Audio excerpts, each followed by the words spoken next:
Cette vidéo contient du spoil. Mais en vrai, tranquille, je vais juste spoiler 2-3 petits trucs sur Hell's Paradise, mais rien de vraiment important qui pourrait te faire chier. Après, tout ce que je vais te dire dans cette vidéo concerne uniquement l'histoire de Gabimaru et de son village et non la suite de l'anime. Et je vais donc te raconter l'histoire de Gabimaru jusqu'à sa rencontre avec Yamada Aisemon Sagiri. Gabimaru, ou plutôt Tsuki, est né dans le village d'Iwagakure, un village de shinobi dirigé par un homme considéré comme immortel et qui a formé de très nombreuses générations de shinobi au cours de sa vie. Parmi ces shinobi se trouve un certain Gabimaru le Creux, un shinobi aussi infâme que puissant qui est au service du village depuis de nombreuses générations. Mais il ne s'agit pas là de notre Gabimaru, car les parents de notre Gabimaru à nous décidèrent d'appeler leur fils Tsuki, car en naissant dans ce village, il disposait de seulement deux voies possibles. La première voie possible était de devenir un bon et loyal shinobi aux ordres du chef de village et de mourir pour lui au cours d'une mission. La seconde voie possible pour tout enfant naissant dans ce village était tout simplement de mourir durant l'entraînement shinobi d'Iwagakure. C'est en sachant cela que la mère de notre Gabimaru appela son enfant Tsuki, car cela représente la lune qui, selon sa mère, est un nom de mauvais augure qui le fera grandir sans connaître l'amour. Cependant, quelque temps après la naissance de Tsuki, ses parents décidèrent de s'enfuir du village d'Iwa afin de lui permettre de grandir dans un environnement normal. Malheureusement, leur plan fut vite découvert par le chef du village, qui selon la loi shinobi d'Iwagakure, exécuta les parents de Tsuki sous ses yeux pour avoir choisi de trahir le village. Suite à ça, le chef du village décida d'élever Tsuki lui-même, en le faisant participer à la formation de shinobi du village. La formation était obligatoire pour tous les enfants du village, qui étaient obligés de la suivre afin de devenir de bons et loyaux shinobi. Et je pense que tu t'en doutes, mais il s'agit en réalité d'une formation un peu spéciale. En effet, la formation apprenait aux enfants de nombreuses techniques de meurtre, à être plus endurants, à abandonner les valeurs de la vie, ou encore à totalement résister à la douleur. De plus, en dehors des thématiques assez spéciales abordées durant cette formation, les pratiques utilisées l'étaient encore plus. On peut prendre l'exemple d'une partie de la formation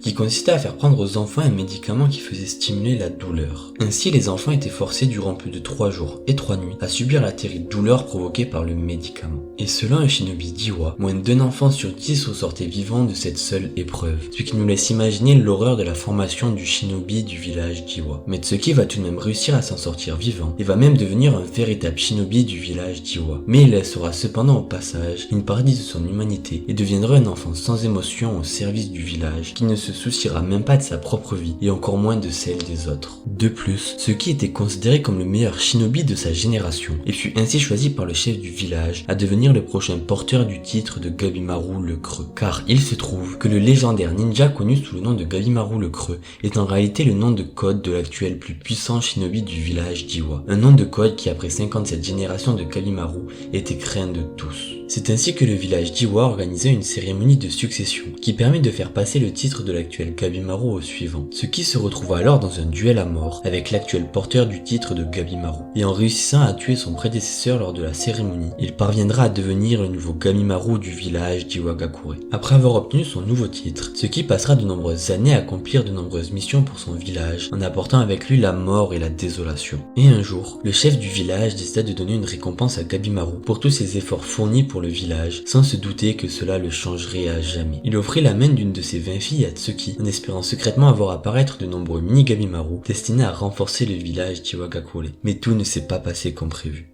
Yui, la 8e fille du chef du village, a été désignée et forcée par son père d'épouser Tsuki. Cependant, contrairement à l'ensemble des villageois, elle n'a jamais subi la formation de shinobi durant son enfance. Mais cela ne l'a jamais empêchée pour autant de vouloir depuis toute petite vivre une vie normale loin du village. Malheureusement, lorsque son père découvrit le souhait caché de sa fille, il décida de lui brûler une partie de son visage en lui laissant une grosse cicatrice autour de l'œil. En bref, une enfance relativement normale dans le village d'Iwagakure. Les premières rencontres du couple furent assez spéciales, car après avoir passé plusieurs années à tuer de nombreuses personnes lors de ses missions, Tsuki pensait ne plus mériter d'avoir la chance de vivre une vie normale avec sa nouvelle femme. Mais Yui réussira à le rassurer, et le couple commencera petit à petit à tomber amoureux l'un de l'autre. C'est à partir de là que le destin de Tsuki commencera petit à petit à changer. Peu de temps après son mariage, Gabimaru et certains ninjas d'élite d'Iwa reçurent une mission visant à récupérer un grand livre de la part du chef du village. Et alors que la mission se déroulait sans encombre, l'équipe que dirigeait Gabimaru reçut un ordre assez étrange de sa part. Gabimaru décida de seulement assommer les gardes qui protégeaient le le livre au lieu de les tuer comme il avait l'habitude de faire. De plus, à la fin de la mission, Tsuki laissera une lettre d'excuse sur place et de simplement rentrer au village. Un shinobi de son équipe affirmera alors que le changement de comportement de Gabimaru est dû à son mariage, mais il niera cela en affirmant que le mariage ne pourrait jamais le changer. Malheureusement, le mariage l'avait bel et bien changé, car l'histoire se répéta lors de la mission suivante. Gabimaru fut choisi pour une mission qui consistait à assassiner 2 de leurs anciens employeurs, mais Tsuki décidera de leur laisser la vie sauve, ce qui lui valut d'être attaqué par les 3 shinobi d'élite avec qui il était parti pour cette mission, car il fut déçu de la lâcheté de Gabimaru. Il sera alors contraint de tuer ses 3 camarades avant de rentrer au village après avoir permis aux 2 cibles de s'enfuir, tout en les faisant passer pour morts. Gabimaru, désormais incapable de continuer sa vie de shinobi dans le village d'Iwa, finira par aller voir le chef du village, afin de lui demander de le libérer de son statut de Gabimaru le Creux et de shinobi, afin de lui permettre de vivre une vie normale avec sa femme. Le chef du village lui confiera alors une dernière mission à accomplir avant de pouvoir vivre une vie normale. Mais Gabimaru se fera trahir par le village d'Iwagakure lors de cette mission, et finira par se faire capturer par les autorités et condamné à mort pour ses nombreux crimes passés. Gabimaru ne tentera même pas de s'enfuir, et perdra l'envie de vivre par la même occasion, en choisissant d'oublier la vie agréable qu'il aurait pu mener avec sa femme loin de leur village. Mais son exécution ne se passera pas comme prévu. Et voilà, c'est la fin de cette vidéo. J'espère qu'elle t'a plu. Si t'as toujours pas vu Hell's Paradise, je te recommande fortement d'aller voir cet animé qui est franchement une pépite. Et si la vidéo t'a plu, n'hésite pas à lâcher un petit like et à t'abonner. Et enfin, dis-moi en commentaire si tu voudrais que je fasse une autre vidéo sur un autre personnage principal. Et sur ce, je te dis à la prochaine dans une autre vidéo. Ciao!